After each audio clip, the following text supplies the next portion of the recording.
Hello guys, स्वागत है आप सभी का अलोंग इंस्टीट्यूट के इस फर्स्ट वीडियो पे। आज हम बात करने जा रहे हैं 11th क्लास के chapter cell division and cell cycle के बारे में। सेल साइकिल का जो नीट के अंदर वेटेज है वो 3 से 4 क्वेश्चंस होता है। हर साल इससे 3 से 4 क्वेश्चंस पूछे जाते हैं, यानी कि नीट के व्यू से काफ़ी इंपॉर्टेंट चैप्टर है और काफ़ी ईजी भी है।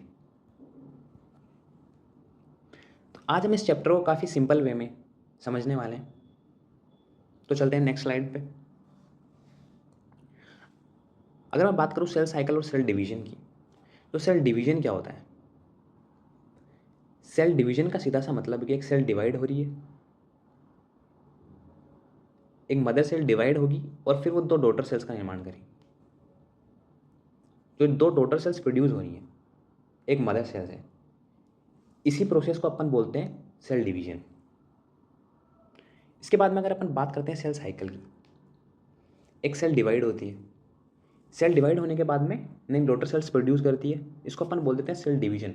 पर एक सेल के डिवाइड होने से लेकर उसके नई डॉटर सेल्स को प्रोड्यूस करने के बीच में काफ़ी फेजेस, काफ़ी प्रोसेस आती हैं, जिनको अपन बोलते हैं सेल साइकिल।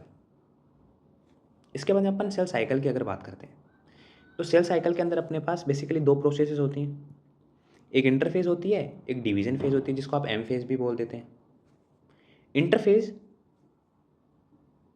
सबसे लॉन्ग फेज होती है। 95% से ज़्यादा टाइम इंटरफेज ले लेती है किसी भी सेल डिवीजन के अंदर, और सिर्फ 5% का टाइम लेती है अपनी, मतलब 5% टाइम लेती है अपने पास डिवीजन फेज। इंटरफेज के अंदर आखिरकार होता क्या क्या है? तो इंटरफेज के अंदर सेल ग्रोथ करती है, मेटाबॉलिकली सेल एक्टिव होती है और सबसे लंबी फेज होती है। जैसा कि मैंने आपको बताया, सबसे ज़्यादा टाइम यही फेज लेती है। तो इसके अंदर अपने पास डीएनए का रेप्लिकेशन होता है, क्रोमोसोम्स का रेप्लिकेशन होता है, सेल ऑर्गेनेल्स का रेप्लिकेशन होता है, और इसके अलावा जो अपने सेंट्रोसोम्स वगैरह होते हैं उनका रेप्लिकेशन होता है। इसके अंदर अपन बेसिकली 4 प्रोसेसेस पढ़ते हैं। एक जीनोट फेज होती है, एक जीवन फेज होती है, एस फेज होती है और जी2 फेज होती है। अपन आगे इनका डिस्कस करने वाले हैं। आगे अपन बात करेंगे डिवीजन फेज की। तो डिवीजन फेज क्या होती है? डिवीजन मैंने आपको आगे बताया कि इसके अंदर सेल डिवाइड करती है, सबसे शॉर्ट फेज होती है। 4 प्रोसेस अपन इसके अंदर पढ़ते हैं, एक प्रोफेज, एक मेटाफेज, एक एनाफेज और एक टीलोफेज। अब सेल डिवीजन भी 2 टाइप का होता है। 2 टाइप का कौन कौन सा होता है? एक माइटोसिस होता है, एक मियोसिस होता है। तो बेसिकली अगर माइटोसिस की बात करूं, मान लीजिए अपने पास एक सेल है, एक हैप्लॉइड सेल है, वो डिवीजन करती है, और डिवीजन करने के बाद में 2 डॉटर सेल्स का निर्माण कर देती है। तो माइटोसिस के अंदर क्या होता है, इसको अपन इक्वलाइजेशन डिवीजन भी बोल देते हैं। अगर एक हैप्लॉइड मदर सेल डिवाइड होके 2 डॉटर सेल्स का निर्माण करी, तो जो डॉटर सेल्स होगी वो भी हैप्लॉइड ही होगी। अगर मैं मियोसिस की बात करूं, तो मान लीजिए कोई सेल है, अगर वो डिप्लॉइड है, तो सेल डिवीजन के बाद में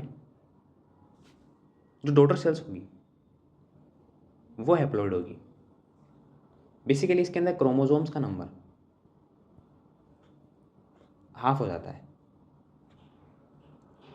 तो आगे हम माइटोसिस और मियोसिस का बिल्कुल अच्छे से एक्सप्लेनेशन देखने वाले हैं। इसकी प्रोसेसेस जो फेजेस होती है उनका अपन अच्छे से एक्सप्लेनेशन देखने वाले हैं। तो चलते हैं अपनी नेक्स्ट स्लाइड पे। तो गाइस अभी हम कुछ बेसिक बातें जानने वाले हैं। तो हम जानेंगे जीनोम क्या होता है। तो haploid set of chromosomes is called a genome. Genome के बेसिस पे सेल के कितने टाइप होते हैं? तो अपने पास 3 टाइप की सेल्स होती है, एक हैप्लॉइड होती है, एक डिप्लॉइड होती है और एक पॉलीप्लॉइड होती है। ये मैंने बेसिकली आपको नॉलेज के लिए बताया सिर्फ।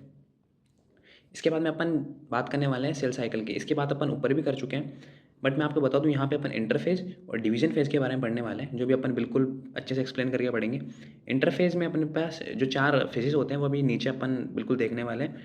सबसे ज़्यादा टाइम अपने पास 95% ज़्यादा टाइम अपने को इंटरफेज के अंदर लगता है। डिवीजन फेज 5% से कम टाइम अपने को लगता है इसके अंदर, 5% से कम टाइम इसके अंदर अपने को लगता है। उसके बाद में अपन बात करेंगे टाइप ऑफ सेल की और ड्यूरेशन ऑफ सेल साइकिल की, मतलब अलग अलग सेल्स के अंदर सेल को डिवीजन होने में और सेल साइकिल में कितना टाइम लग रहा है। तो यीस्ट के अंदर अपने पास 90 मिनट देखने को मिल जाते हैं, ह्यूमन सेल के में अपने को 24 आवर्स देखने को मिल जाते हैं, ई कोलाई में अपने को 20 मिनट देखने को मिल जाते हैं। बट हेड और जो न्यूरॉन होता है वो कभी भी डिवाइड नहीं करते हैं, डिवीजन इनके अंदर नहीं होता है हेड और न्यूरॉन सेल्स के अंदर, बिकॉज वो सिर्फ अपने आकार में यानी कि सिर्फ साइज के अंदर ग्रोथ कर सकते हैं। वो कभी अपने को सिर्फ 1 मिलियन न्यूरॉन से मिले, वो कभी भी डिवीजन नहीं करेंगे, ना वो दोबारा कभी बनेंगे अगर एक बार नष्ट हो गए तो, सिर्फ वो अपने आकार में वृद्धि कर सकते हैं। इसके बाद में अपन बात कर लेते हैं सेल साइकिल की। इस डायग्राम से अपन समझेंगे। तो अपने को यहाँ पे एक अलग से जीनोड फेज देखने को मिलती है। अपन यहाँ से यहाँ तक जो भी पढ़ने जा रहे हैं ये है अपना इंटरफेज। तो जीनोड फेज बेसिकली जीवन फेज से पहले आती है, फिर अपन एस फेज के अंदर चले जाते हैं जहाँ पे अपने को रेप्लिकेशन वाली चीज़ देखने को मिल जाती है। जी टू फेज के अंदर चले जाते हैं। जी टू फेज के अंदर मैंने आप बता दूँ यहाँ पे ट्यूबुलिन प्रोटीन पाया जाता है जो कि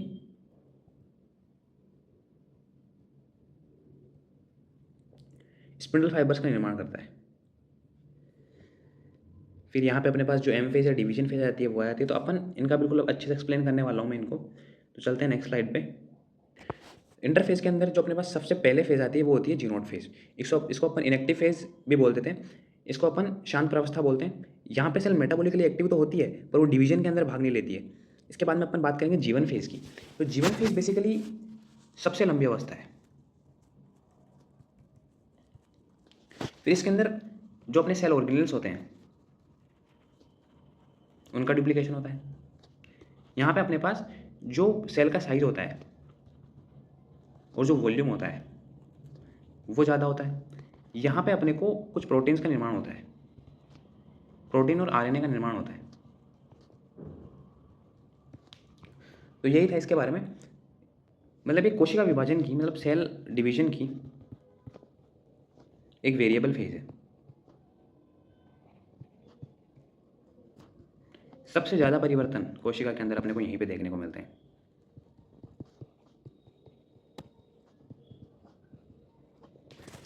फिर अब अपन बात करेंगे अपनी एस फेज के बारे में। S phase basically S phase को अपन सिंथेटिक फेज भी बोलते हैं, सिंथेटिक फेज या फिर शॉर्ट फेज बोल देते हैं। इसके अंदर अपने पास में डीएनए का रेप्लिकेशन होता है। इसके अंदर अपने पास हिस्टोन प्रोटीन्स का रेप्लिकेशन होता है। इसके अंदर अपने को जो अपने सेंट्रियोल होते हैं उनका डुप्लीकेशन देखने को मिल जाते हैं। इसके अलावा अपने पास इसमें डीएनए और जो क्रोमोसोम्स हैं वो दिखाई नहीं देते, वो विजिबल इस फेज के अंदर नहीं होते हैं। इसके बाद में अपन बात कर लेते हैं जी टू फेज की। जी टू फेज को अपन ग्रोथ फेज या तो इसको अपन ग्रोथ फेज बोल देते हैं, यानी ग्रोथ फेज सेकंड है। इसके अलावा अपन इसको बोल देते हैं पोस्ट सिंथेटिक फेज, क्योंकि एस फेज के बाद में आ रही है इसलिए अपन इसको पोस्ट सिंथेटिक बोल देते हैं, या इसके अलावा इसको प्री माइटोटिक फेज भी बोल देते हैं। इसी तरह अपन जो अपनी एस फेज होती है इसको अपन ने शॉर्ट फेज और सिंथेटिक फेज बोल दिया। इसके अलावा अपनी जो जीवन फेज होती है उसको अपन पोस्ट माइटोटिक या फिर अपन इसको बोल देते हैं गैप या ग्रोथ फेज 1।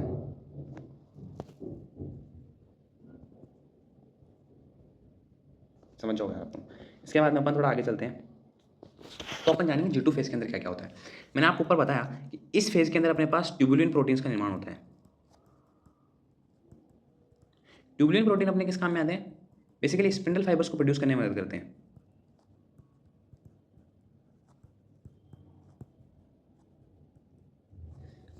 इसके अंदर जो कुछ विशेष सेल ऑर्गेनेल्स होते हैं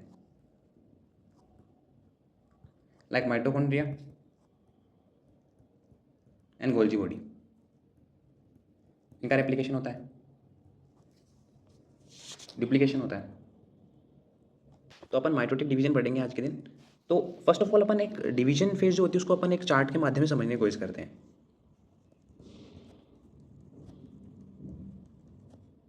तो बेसिकली इसके अंदर क्या होता है, अपन अभी माइटोसिस पढ़ रहे हैं। इसके अंदर अपने पास दो अपने को मेन फेज जो देखने को मिल जाती है वो इंटरफेज और डिवीजन फेज। इंटरफेज अपन ढंग से पढ़ चुके हैं, अभी अपन बात करेंगे सिर्फ और सिर्फ डिवीजन फेज के बारे में। तो डिवीजन फेज के अंदर भी अपने को दो चीज़ें देखने को मिलती है जिनको अपन बोल देते हैं, एक को कैरियोकाइनेसिस, एक होता है अपने पास साइटोकाइनेसिस। बेसिकली कैरियो और काइनेसिस अपने को पता चल रहा है कि यहाँ पे क्रोमोसोम्स का डिवीजन होगा।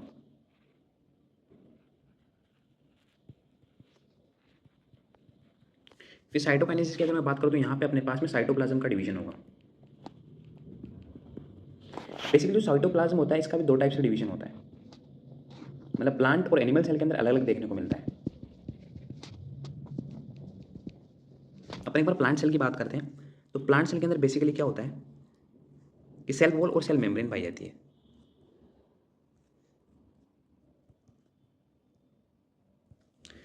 अब इसके अंदर सेल वॉल और सेल मेम्ब्रेन पाई जा रही है, तो इसके अंदर जो डिवीजन, जो साइटोप्लाज्म का डिवीजन होता है वो एक टाइप से सेल प्लेट या फिर फ्रेगमोप्लास्ट बनने से होता है। इसके बीच में या तो एक सेल प्लेट का निर्माण हो जाएगा या फिर एक फ्रेगमोप्लास्ट का निर्माण हो जाएगा। हमें सेल प्लेट कैसे बनती है? ये बनती है by vesicles of Golgi body, plus इसके अंदर होते हैं माइक्रोट्यूब्यूल्स, और इसके अंदर पाए जाते हैं क्या? Fragments of ER.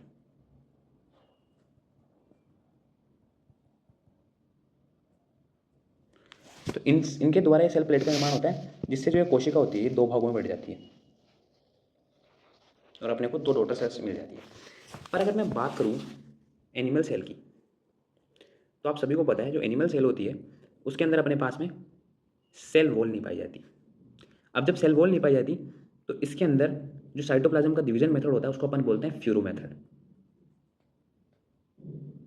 Cell furrow मतलब का इसका मतलब है कि जो अपनी सेल मेम्ब्रेन होगी ना, वो जो पेरीफेरी है उससे पेरीफेरी से सेंटर की तरफ जाएगी और जिससे एक खाज का निर्माण कर लेगी, कुछ ऐसे इस तरीके से कुछ खाज का निर्माण कर लेगी। थोड़े टाइम बाद अपने को दो डॉटर सेल्स मिल जाएंगी। इनका जो साइटोप्लाज्म वो अलग अलग हो जाएगा, सारे जो कोशिका या जो सेल ऑर्गेनेल्स है वो दोनों में अलग अलग बढ़ जाएंगे, जिससे अपने को दो डॉटर सेल्स मिल जाएगी। आगे अपन इसके बारे में और अच्छे से बात कर लेंगे। तो अब देखते हैं अपन नेक्स्ट स्लाइड को। अब अपन आ गए हैं टाइप्स ऑफ डिवीजन फेज के अंदर। मैंने आपको ऊपर बता दिया कैरियोकाइनेसिस और साइटोकाइनेसिस, गुणसूत्र विभाजन और कोशिका द्रव्य विभाजन। बात करते हैं सबसे पहले प्रोफेज की। आखिरकार प्रोफेज के अंदर क्या क्या होता है? इसमें क्या होता है अपन इसको समझने की कोशिश करेंगे इस डायग्राम के जरिए। तो देखिए पोल्स पे अपने पास पाए जाते हैं सेंट्रियोल्स। ये अपने पास होते हैं स्पिंडल फाइबर्स, इक्वेटर पे स्पिंडल फाइबर्स हैं, और आस्ट्रल रेज जो कि सेंट्रियोल्स के चारों तरफ पाई जाती है। अब इसके अंदर सेंट्रियोल्स, स्पिंडल फाइबर्स और आस्ट्रल रेज ये तीनों मिलकर के बेसिकली एक माइटोटिक एपरेटस का निर्माण कर रही है। मैं इसको शॉर्ट में एमए लिख देता हूँ, या फिर अपन इसको हिंदी में बोलते हैं समसूत्री उपकरण। इसके बाद में अगर मैं बात करूँ तो इसके अंदर क्या होता है, मतलब ये जो फेज है इसके अंदर अपने को जो अपने क्रोमोसोम्स होते हैं इस अवस्था में, इस फेज में क्रोमोसोम्स का कंडेंसेशन होता है।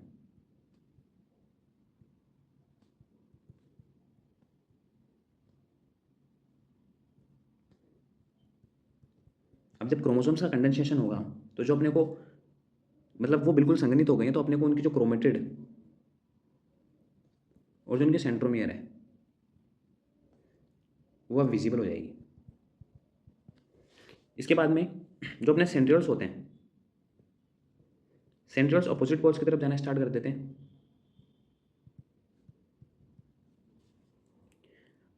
और तारक किरणों की सहायता से क्या बना देते हैं, एक मेटाफेजिक अपरेटस माइटोटिक अपरेटस का निर्माण कर लेते हैं, जिसको अपन समसूत्री उपकरण बोल देते हैं। बाकी जो लेट प्रोफेज होती है, लेट प्रोफेज में अपने को जो सेल ऑर्गेनेल्स होते हैं वो डिसअपीयर हो जाते हैं।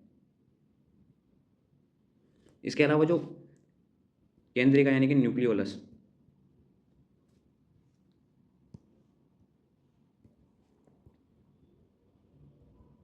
न्यूक्लियोलस जो न्यूक्लियस की मेम्ब्रेन है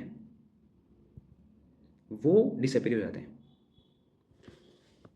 गोल्जी बॉडी भी डिसअपीयर, गोल्जी बॉडी और ईआर भी डिसअपीयर हो जाते हैं।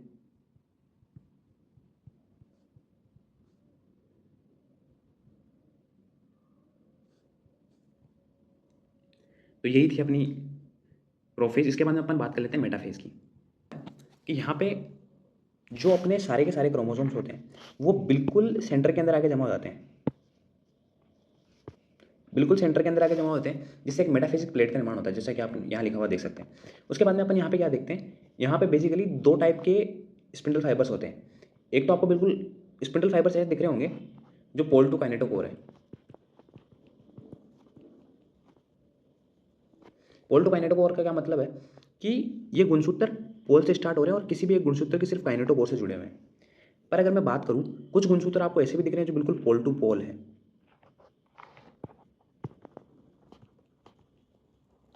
तो जो पोल टू काइनेटोकोर जो गुणसूत्र होते हैं, यानी कि जो पोल से लेकर काइनेटोकोर तक जो गुणसूत्र होते हैं, उनको अपन बोल देते हैं क्रोमोसोमल फाइबर्स।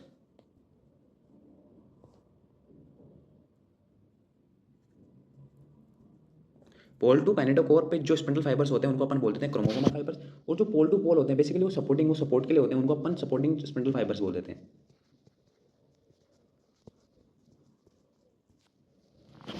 तो आखिरकार इसके अंदर होता क्या है, ये अपना एक क्रोमोसोम है, ये इसका मैट्रिक्स है, क्रोमेटिड्स के अंदर मैट्रिक्स भरा हुआ है। अब इसके अंदर क्या होगा, जो क्रोमेटिड का अपना मैट्रिक्स होगा उसके अंदर विभाजन होगा अप टू काइनेटोकोर तक। डिवीजन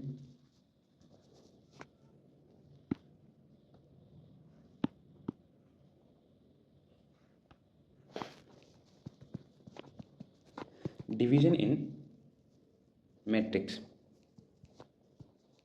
अप टू काइनेटोकोर, जिससे जो अपने गुणसूत्र होंगे वो बिल्कुल जो क्रोमेटिड्स होंगे वो अलग अलग हो जाएंगे। इस तरीके से दो अलग अलग क्रोमेटिड्स का निर्माण हो जाएगा इससे। फिर अपन इसके बाद में बात करेंगे कि इसकी स्पेसिफिकेशंस क्या क्या है, इसके अंदर क्या क्या ऐसे स्पेशल है। तो सबसे मेन चीज़ क्या है, इसके अंदर सभी गुणसूत्र होते हैं, जो सभी अपने क्रोमोसोम्स है वो सेंटर में आ जाते हैं और मेटाफिजिक प्लेट का निर्माण करते हैं।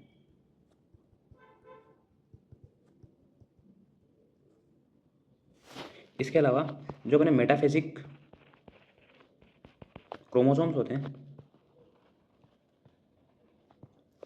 वो शॉर्टेस्ट और थिकेस्ट होते हैं, जिससे इनकी मॉर्फोलॉजी का स्टडी करने में अपने को आसानी रहती है।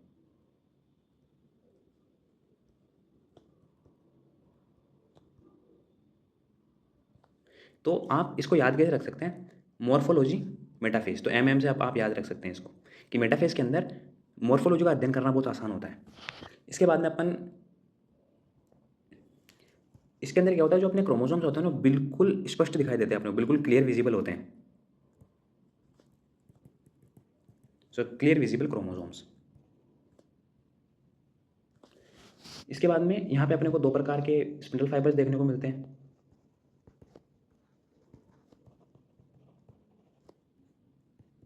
एक अपन देखते हैं कॉन्टिन्यूअस और एक अपन देखते हैं डिसकॉन्टिन्यूअस। ये अपने को पोल टू पोल होते हैं, बेसिकली सपोर्ट के लिए होते हैं। ये अपने पास पोल टू काइनेटोकोर होते हैं, तो अपन इनको क्रोमोसोमल स्पिंडल फाइबर्स भी बोलते थे।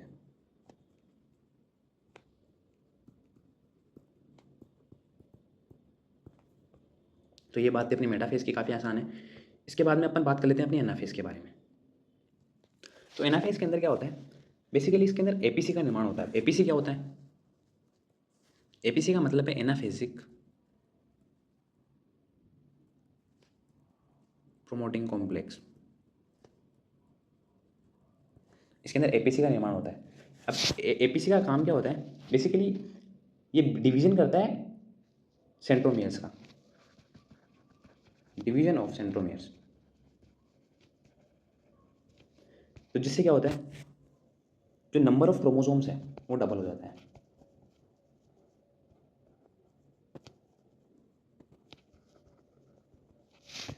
जैसे कि समझ लीजिए अपने पास 23 क्रोमोसोम्स हैं, वो 46 हो जाएंगे, 46 है वो 92 हो जाएंगे, इसी तरीके से।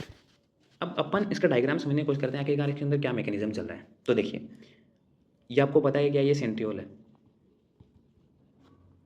बेसिकली सेंट्रियोल एक 90 डिग्री के एंगल की तरह दिखाई देता है। ये जो अपने को दिख रही है ये अपनी ऑस्ट्रल रेज है, ये अपने क्रोमोसोम्स हैं, इनको अपन बोलते हैं इंटरजोनल फाइबर्स।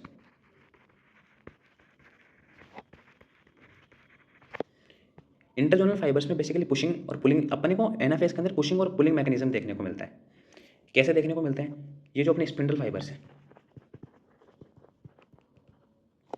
ये जो क्रोमोसोम्स होते हैं इनको पोल्स की तरफ खींचते हैं, यानी सेंट्रियोल की तरफ खींचते हैं। बीच में जो इंटरजोनल फाइबर्स हैं ये बेसिकली इनको इस तरफ और इस तरफ धकेलते हैं, इसलिए अपन इसको बोलते हैं पुशिंग एंड पुलिंग मैकेनिज्म।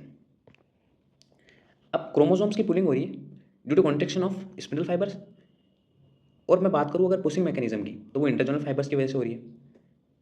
आगे अपन बात करने वाले हैं एनाफेज के कैरेक्टरिस्टिक्स के बारे में। तो अपन बात करें तो एनाफेज के अंदर क्या होता है, जो सेंट्रोमेयर होता है क्रोमोसोम का, जो सेंट्रोमेयर होता है उसका डिवीजन होता है, डिवीजन ऑफ सेंट्रोमेयर। और अगर सेकंड कैरेक्टरिस्टिक्स की मैं बात करूं, अच्छा ये तो एपीसी के द्वारा प्रेरित होता है। एपीसी तो ये काम को करने में मदद करता है। इसके बाद में अपन बात करेंगे कि इसके अंदर जो क्रोमोसोम्स होते हैं वो डबल हो जाते हैं।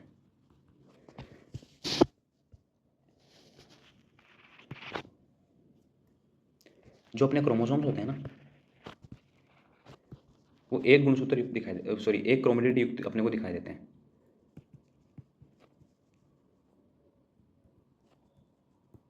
मतलब सिर्फ उनके अंदर सिर्फ क्रोमोसोम्स के अंदर एक क्रोमेटिड पाया जाता है। फिर अपन बात करें कि जो तर्कुतंतु होते हैं, तर्कुतंतु तर्कुतंतु के अंदर कॉन्स्ट्रक्शन होगा जिससे वो क्या होंगे, उनके अंदर खिंचाव की प्रक्रिया चालू होगी और वो गुणसूत्रों को विपरीत ध्रुवों की ओर गति करने में सहायता करेंगे। मतलब जो अपने क्रोमोसोम्स होंगे ना वो अपोजिट पोल्स की तरफ चले जाएंगे। किनकी वजह से? स्पिंडल फाइबर्स की वजह से।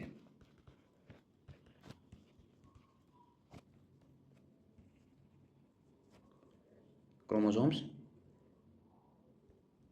अपोजिट पोल्स पे जाएंगे। और जो अपने इसको अपन बोल देते हैं पुलिंग मैकेनिज्म। इसके अलावा ध्रुवों पर जो गुणसूत्र होंगे वो बिल्कुल एक क्रोमेटिड युक्त होंगे।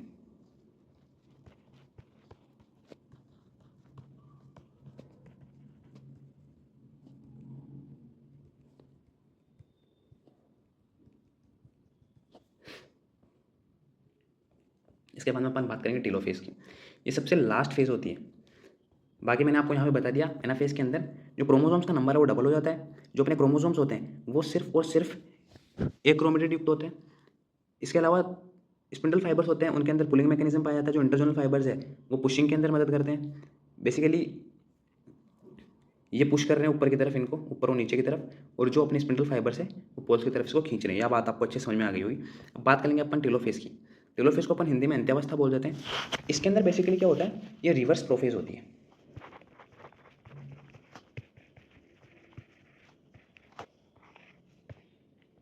रिवर्स प्रोसेस का मतलब होता है कि बिल्कुल प्रोफेज के उल्टी होती है। तो यहाँ पे क्या होती है, जो यहाँ पे अपना समसूत्री उपकरण होता है ना, माइटोटिक अपरेटस, वो गायब हो जाता है। इसके अलावा जो अपने क्रोमोसोम्स होते हैं वो डिकंडेंस हो जाते हैं। जबकि अपन ने प्रोफेस के अंदर क्या देखा था, वो कंडेंस हो जाते हैं। तो इसके अंदर अपने पास क्या हो रहा है, बिल्कुल प्रोफेस का उल्टा हो रहा है, इसलिए अपन ने इसको रिवर्स प्रोफेस बोला है। इसके बाद में जो अपनी न्यूक्लियर मेम्ब्रेन होती है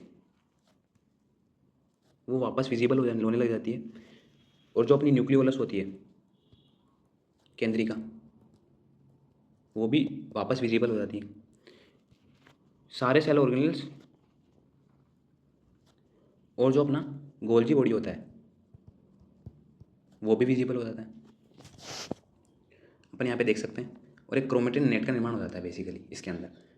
बाकी अपने जो सारे जितने भी सेल ऑर्गेनेल्स हैं वो वापस विजिबल हो जाते हैं। इसके बाद में अपन बात करेंगे साइटोकाइनेसिस की।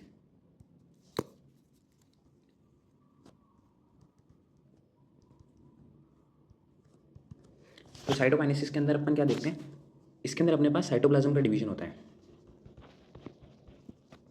Division of cytoplasm. तो ये एनिमल और प्लांट सेल के अंदर अलग अलग टाइप से होता है। पहले अपन बात कर लेते हैं एनिमल सेल की। तो एनिमल सेल के अंदर आप सभी को पता है सेल वॉल नहीं पाई जाती है, सिर्फ सेल मेम्ब्रेन पाई जाती है, जिससे इसके अंदर जो डिवीजन होता है वो सेल फ्यूरो मेथड से होता है। बेसिकली ये जो सेल मेम्ब्रेन है ये पेरीफ्री से सेंटर की तरफ जाती है, जिससे आगे चलकर ये कुछ इस तरीके से शेप बना लेती है। ये एक फ्यूरो है, यानी खांच अपन इसको हिंदी में बोल सकते हैं। इसके बाद में अपने पास दो अलग अलग डॉटर सेल्स मिल जाती है। इससे इनका जो कोशिका द्रव्य है जो साइटोप्लाज्म उसका डिवीजन हो जाता है। इसके बाद में अपन बात करेंगे प्लांट सेल की। तो प्लांट सेल के अंदर आपको पता होगा कि सेल वॉल और सेल मेम्ब्रेन दोनों पाई जाती है। तो सेल फ्यूरो मेथड इसके अंदर तो काम नहीं आएगा, क्योंकि जो अपनी सेल वॉल होती है उसका जो मेन काम ही होता है, जो उसका पर्पज़ है वो है प्रोटेक्शन का। ये जो प्लांट सेल होती है उसको किसी मतलब प्रोटेक्शन का ही काम करती है। इसके बाद में अपन बात कर लेते हैं सेल मेम्ब्रेन का। तो सेल मेम्ब्रेन कोशिका को एक लचीलापन प्रदान करती है, अपन ये मान सकते हैं। तो इसको डिवाइड करने के लिए अपने को सेल प्लेट बनानी पड़ती है। तो प्लांट सेल के अंदर डिवीजन साइटोप्लाज्म में डिवीजन के लिए यहाँ पे एक सेल प्लेट या फ्रेगमोप्लास्ट का निर्माण हो जाता है। और फ्रेगमोप्लास्ट का निर्माण हो जाता है। वे फ्रेगमोप्लास्ट बनते कैसे हैं? तो ये बनते हैं वेसिकल्स ऑफ गोल्गी बॉडी और माइक्रोट्यूब्यूल्स और फ्रेगमेंट्स ऑफ ईआर से। तो यहाँ पे एक मेटाफिजिक प्लेट का निर्माण हो जाता है, जिससे आगे चलकर कोशिका दो अलग अलग डॉटर सेल्स का निर्माण करती है, जो साइटोप्लाज्म में अलग अलग भागों में विभाजित हो जाता है। सेल ऑर्गेनेल्स इसके अंदर भी बराबर होंगे, इसके अंदर भी बराबर होंगे। तो ये अपना साइटोकाइनेसिस कंप्लीट हो गया। अब एक सवाल ये आता है, जो अपन ने जो अपना फर्स्ट स्लाइड था उसके ऊपर बात करी थी कि आखिरकार जो सेल होती है वो डिवाइड क्यों करती है।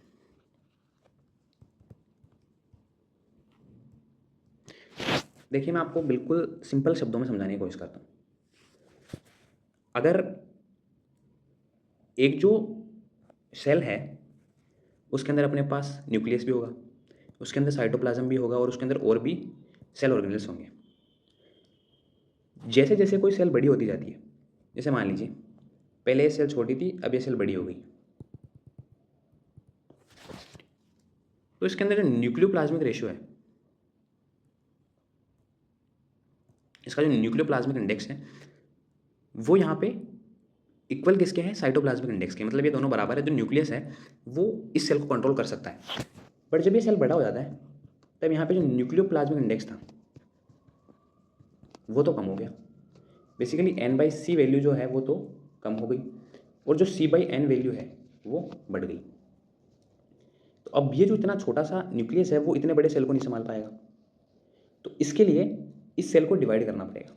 अब जैसे ये सेल डिवीजन करेगी, बेसिकली न्यूक्लियोप्लाज्मिक और जो साइटोप्लाज्मिक रेशियो होता है उसको रिस्टोर करने के लिए ही एक सेल डिवीजन करती है, जिससे दोनों सेल्स में क्या होता है? साइटोप्लाज्म का निर्माण होता है और साइटोप्लाज्म दोनों सेल में अलग अलग बढ़ने की वजह से अब जो न्यूक्लियस है वो अच्छे से कंट्रोल कर पाएगा सेल को। तो यही एक मेन रीज़न है इसके पीछे का।